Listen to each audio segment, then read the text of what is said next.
What's up, Chiefs Kingdom? Welcome into today's episode of Chiefs News Daily. I'm Tucker Franklin, sitting in for Haley Lewis today. Happy Friday. We got a lot to get you caught up on. We have press conferences from the Chiefs on Friday where Andy Reid and select players took to the podium. We've got everything you need to know what happened on an eventful Thursday into today on Friday. But first, before we get to it, make sure to hit that like and subscribe button, and then let's get into it. First order of business, the Kansas City Chiefs canceled practice on Thursday due to a medical emergency involving a player. NFL Network's Tom Pelissero reported that the player was 2023 fifth-round draft pick defensive end B.J. Thompson. Pelissero also reported that Thompson had a seizure in a special teams meeting and went quickly into cardiac arrest. The team's medical staff worked quickly, and an ambulance was called, and he is in stable condition currently. Before Friday's presser, Chiefs Vice President of Sports Medicine and Performance Rick Burkholder gave the details to the media in a statement. Here's what he said. During the meeting, and then eventually went into cardiac arrest. Just as a side note here, the NFL mandates that we do these emergency action plans for every team in the league, home, away, in your practice facilities. And then we're mandated to practice multiple times a year. Ironically, we practiced on Monday with a group called Walters Incorporated, who comes in and educates us and goes through scenarios like we went through yesterday. With BJ, when he had this seizure, Butker immediately ran towards the training room and grabbed Julie Freimeyer and David Glover, and then grabbed me. We went into the room. Eventually, Tiffany Morton and Evan Kraft came in, as well as with this facility, we have a doctor's office down the hall, and Dr. J.P. Darsh from Kansas University Health System was there. He came up and assisted, and as a team, we tried to stabilize BJ and then put him on the floor while he was still seizing, and then he went into cardiac arrest. So our team of that group of people provided CPR for him. He had one AED shock and came back, so he was only in cardiac arrest for probably less than a minute and a half. Our players, our security staff, everybody involved, coaches, staff, they were phenomenal in handling the crisis. We then turned him over to KC Fire Department, and the paramedics. Those paramedics do those practice sessions with us, so there was some familiarity there with those guys. And then he was taken to KU Hospital, where he was heavily sedated yesterday through the night, and then he brought him out of the sedation this morning. He was on a ventilator overnight just so he could breathe because he was so heavily sedated. That's all out. He's alert. He's awake. He's coming through quite well. We don't have a diagnosis, and in medicine sometimes you don't have that.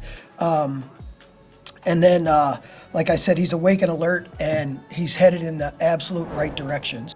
Andy Reid also commented on the medical staff's response and the training they undergo every year, as well as kicker Harrison Butker's response to the incident. No, so the medical staff, they do it, and they have different situations they have to go through, and it's a drill session, and it's an event. I mean, it's something to watch. It's pretty spectacular. So Harrison basically just reacts on his own, not some drill. No, we know that. That part, the guys know. Rick talks to them enough to where they know. Get the trainers fast, and they were pretty close by because it was getting close to team meeting time. So. As always, we will have the latest for you on next week's Chiefs News Daily. Make sure to like and subscribe so you never miss any latest Chiefs news. In other news, on Thursday, the Kansas City Chiefs re-signed Mecole Hardman to a one-year deal, according to Tom Pelissero. The Super Bowl 58 hero is returning to KC after spending almost his entire career with the Kansas City Chiefs. He was a second-round pick in the 2019 NFL Draft and signed with the New York Jets in 2023, the first time he was a free agent, before he was traded to Kansas City after only catching one pass with the Jets. Coach Reid was asked about Hardman's return to the team, and here's what he had to say. He brings good energy, and it's good to have him back out there. I think we know how to use Mecole, and I think Mecole knows that we know how to use Mecole the best in his best way. So, and he's a smart kid, so he's a good learner that way. And he's a light player to the other couple guys that we have. Speed, not the biggest guy, but speed guy. So you like those light components. What do you think about the Chiefs re-signing Mecole Hardman? Let us know in that comment section below. Coach Reid wrapped up the final day of OTA practices with the press conference on Friday as the Chiefs gear up for mandatory minicamp play taking place on June 11th and is running through June the 13th. Players will be available each day with Coach Reid and quarterback Patrick Mahomes talking on Thursday, June the 13th. That's the final day of camp. This will wrap up the offseason program, which means training camp is next on the agenda. Camp will be held up again in St. Joseph, Missouri at Missouri Western State University. Dates still yet to be announced. Before we get too far ahead of ourselves, though, let's get into the entirety of Coach Reid's presser from today. Here are the things that you need to know. First, let's get to some injuries. A couple of projected starters, Hollywood Brown and Jalen Watson, were limited at practice on Friday. Here's what Reid had to say about their situations. Yeah, they've got muscle issues there. So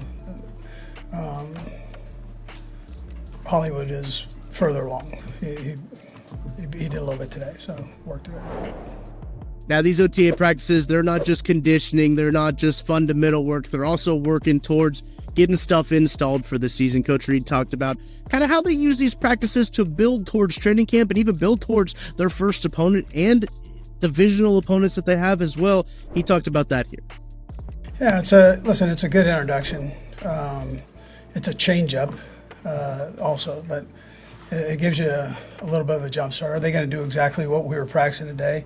They're going to have wrinkles in there that you've got to be able to adjust to, but just to go back through and review the AFC West and your first opponent, I think is, it's a good thing, just and a good change-up for the guys.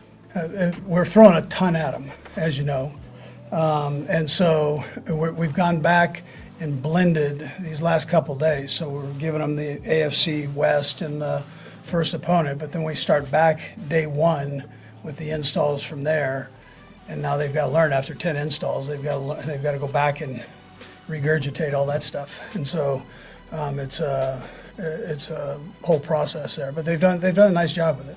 It's great for the young guys. Mostly the veteran guys, they have a pretty good feel for it, but the young guys, it's a challenge.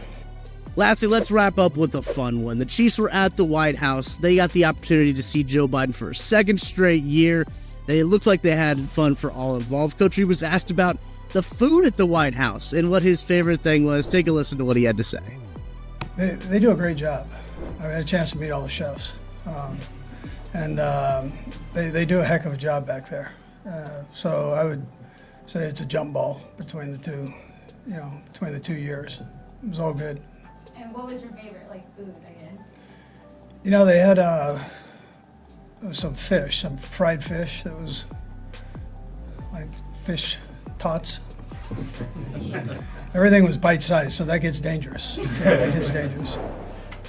All right, one last thing to get to here. We're going to hit it up from the social media. It's from the New Heights show. Travis Kelce, Jason Kelce, talking about Travis's appearance at the podium with President Joe Biden. Take a listen to what he had to say. My fellow Americans, Trav, you nailed it. The Secret Service that's all over the White House, they weren't too happy with me for the whole, you remember I was talking about how I had an expired ID and I got in the White House. I caught for that. We had about 4 or 5 Secret Service members come up to me and tell me, if you go up to that podium, we're authorized to tase you. How about that? I'm not going to lie, President Biden, they told me if I came up here, I'd get tased. So I'm going to go back to my spot, all right? It is completely within our rights. Yes. To tase. It is actually order for us to tase you. So that's all that was going through my head. I had no idea President Biden was going to ask me to come up and let me have my moment. If the president invites you up, you're not going to get tased. Still, if I would have did something real fast or real quick or I don't know, it's just in my head. I'm like, dude, I'm about to get tased. They warned me. Joe, you bear trap me, you mother. All right, folks, that's going to do it for today's Chiefs News Daily. Thank you for bearing with me in place of Haley Lewis on today's episode. Remember, make sure to show us some love on today's episode. Make sure to like and subscribe right here on the KCSN YouTube channel. Have a great rest of your Friday. We'll be back on Monday with more. We'll see you.